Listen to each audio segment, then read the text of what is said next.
Assalamualaikum warahmatullahi wabarakatuh. Selamat pagi pemirsa Banjar TV. Semoga Anda selalu dalam keadaan sehat walafiat dan senantiasa menerapkan protokol kesehatan dimanapun Anda berada. Dan senang sekali berjumpa lagi bersama saya Amirat Nahar di Lintas Bandung Sepekan edisi Minggu 24 Oktober 2021. Serangkaian berita terpilih akan kami sajikan selama sepekan untuk Anda. Dan inilah informasinya untuk Anda.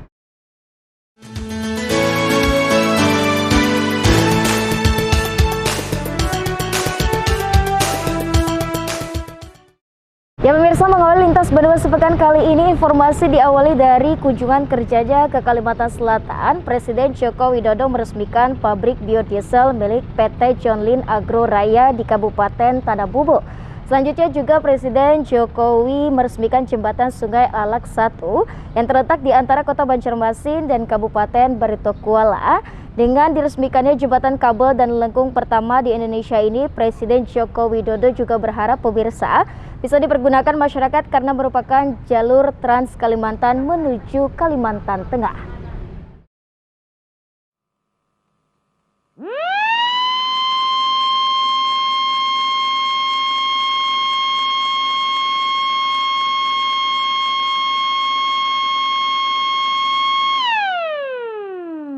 Ditemani Menteri BUMN Republik Indonesia Erick Thohir, Presiden Joko Widodo meresmikan pabrik biodiesel milik PT John Lynn Agro Raya di Desa Sungai 2, Kecamatan Simpang 4, Tanah Bumbu, Kalimantan Selatan, Kamis 21 Oktober 2021 sekitar pukul 12.30 WITA. Pabrik biodiesel terbesar di Indonesia bagian timur ini memproduksi biodiesel dan juga minyak goreng dengan kapasitas produksi sekitar 60 ton per jam, memerlukan sekitar 1.600 ton per hari tandan buah segar, dan juga akan menghasilkan bahan bakar B30. Dalam sambutannya, Presiden Joko Widodo mengapresiasi pihak perusahaan karena merekrut ribuan pegawai di tengah pandemi COVID-19. Apalagi pasar hasil produksi biodiesel nantinya akan diserap Pertamina. Ini bisa menjaga stabilisasi harga CPO. Jangan sampai kita memiliki CPO, tapi yang menentukan harga adalah yang ada di pasar. Tidak. Kita mestinya bisa mengendalikan ini dengan cara apa? Ya, kalau pas ekspornya harganya baik, silahkan ekspor. Tapi kalau enggak, kita pakai sendiri. Kita memiliki alternatif dan opsi-opsi itu. Memastikan stabilitas demand dan permintaan pada para petani sawit dan akan memberikan efek pada kesejahteraan masyarakat secara luas. Dan yang ketiga, pengembangan biodiesel ini juga kita ingin masuk kepada energi baru terbarukan yang akan meningkatkan kualitas lingkungan melalui kontribusi pengurangan emisi gas rumah kaca. Sidi melaporkan untuk Banjar TV.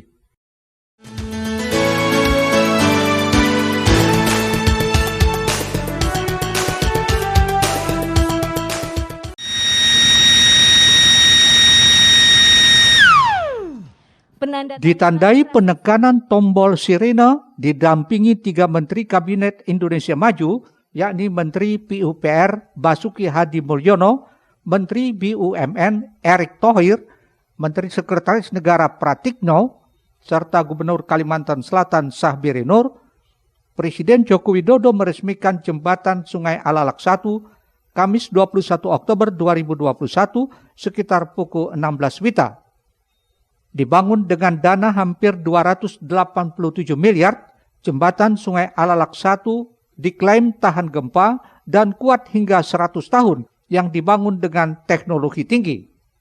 Dengan diresmikannya jembatan kabel dan lengkung pertama di Indonesia ini, Presiden Joko Widodo berharap bisa dipergunakan masyarakat karena jembatan Sungai Alalak 1 ini merupakan jalur Trans Kalimantan menuju Kalimantan Tengah yang berada di antara Kota Banjarmasin dan Kabupaten Barito Kuala.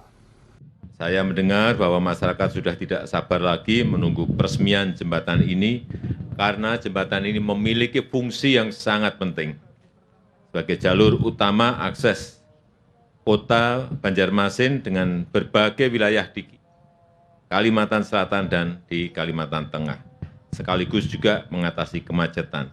Setelah jalan lingkar selatan rusak, hancur diterjang oleh banjir.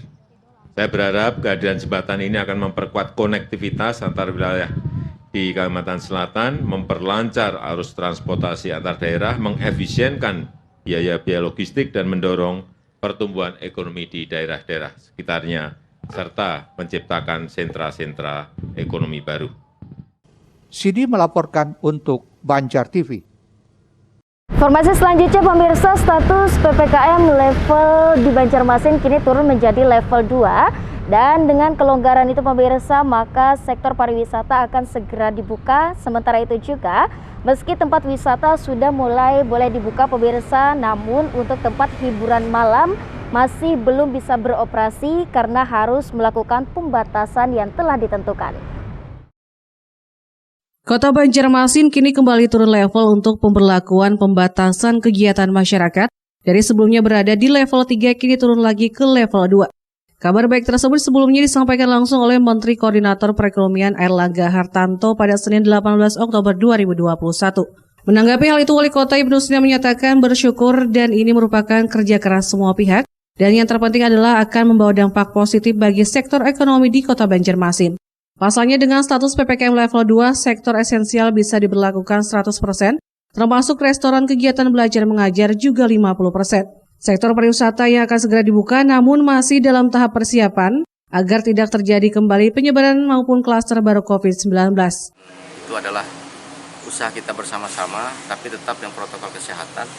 Perbedaannya adalah mungkin di sektor esensial bisa 100%, kemudian di restoran sudah bisa 50%, kemudian juga untuk olahraga, pembelajaran tatap muka juga bisa secara langsung, PTM dengan 50%. Nah, oleh karena itu kegiatan ekonomi sudah bisa dilonggarkan dan mudah-mudahan ini bisa membawa dampak positif bagi bangkitnya ekonomi Kota Banjarmasin. Itu yang paling utama sebetulnya, tapi tetap yang protokol kesehatan harus tetap didirikan. Dan satu lagi, dalam setiap acara, event ataupun apapun kegiatan, gunakan aplikasi Peduli Lindungi. THM-nya belum mungkin ya, karena kita coba persiapan betul-betul. Tapi kalau untuk wisata sebenarnya sudah bisa dibuka, tapi memang harus dipersiapkan. Ya, jangan sampai juga produk itu tanpa terkendali. Meski tempat wisata sudah diperbolehkan buka, namun untuk tempat hiburan malam atau THM masih belum bisa beroperasi karena pembatasan tetap masih diberlakukan. Muhail, Banjar TV.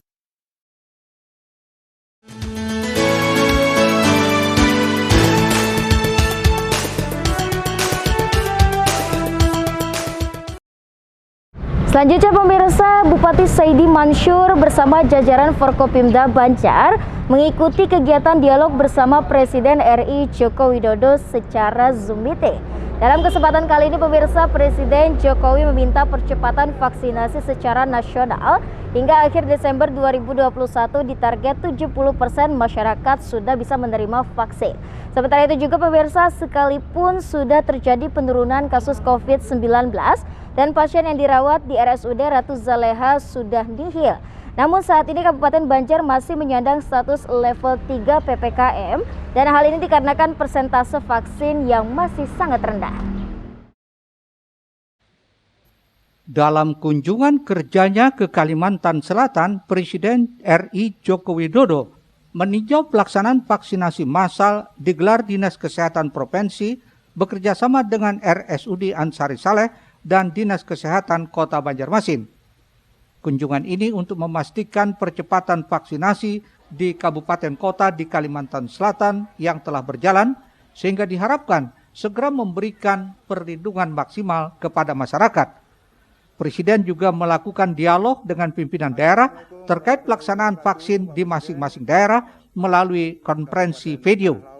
Berdasarkan data Kementerian Kesehatan, vaksinasi di Kalsel per tanggal 21 Oktober 2021 baru mencapai 34,37% untuk dosis pertama dan 20,53% untuk dosis kedua.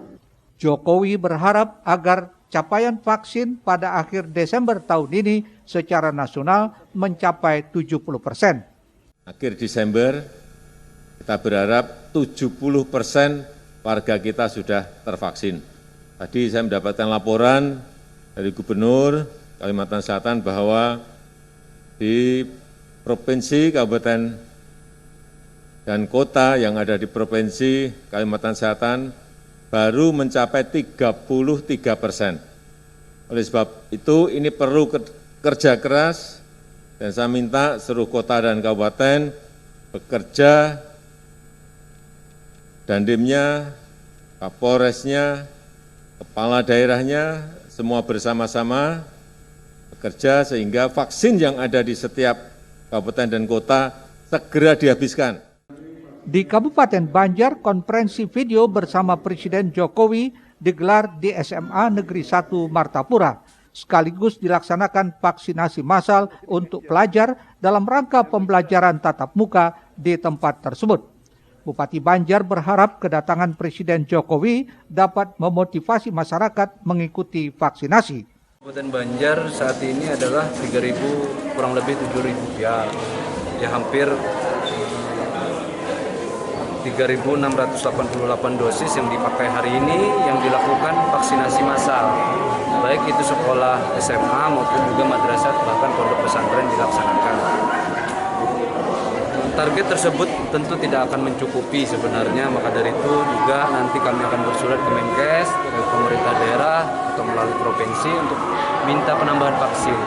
Dan juga nanti kami akan terus berkoordinasi dengan TNI Polri, Pak Kapolres, Pak Dandim untuk percepatan vaksinasi Kabupaten Banjar ini di tahun 2021 akhir nanti akan mencukupi 70% apa yang dikatakan Pak Presiden seperti itu. Vaksinasi pelajar ini kita sudah 9.000 siswa, ini sudah sekitar berarti 15% dari 47 sekolah, mulai SMP, SMA, dan SMK, karena SD kan belum memenuhi usianya masih di bawah 12 tahun. Untuk dalam kondisi vaksin kita yang minim ini, selain dari Dinas Kesehatan setempat ini pada upaya Dinas Pendidikan untuk mencari ke pihak ketiga? Selama ini memang kerjasama dengan selain Dinas Kesehatan, kita juga dengan Polres dan Kodim. Jadi vaksinasi yang dilaksanakan di sekolah-sekolah ini kebanyakan memang dari Polres dan Kodim. Dengan target yang dicanangkan Presiden Jokowi, sejumlah kabupaten kota di Kalsel optimis dapat mengejar target vaksinasi akhir tahun ini. Ahmad Ramadhani, Banjar TV. Usai jeda kami hadirkan Pemko Banjarbaru tetap melakukan vaksinasi. Informasinya kami hadirkan usai jeda. Tetaplah di Lintas Bandua Sepekan.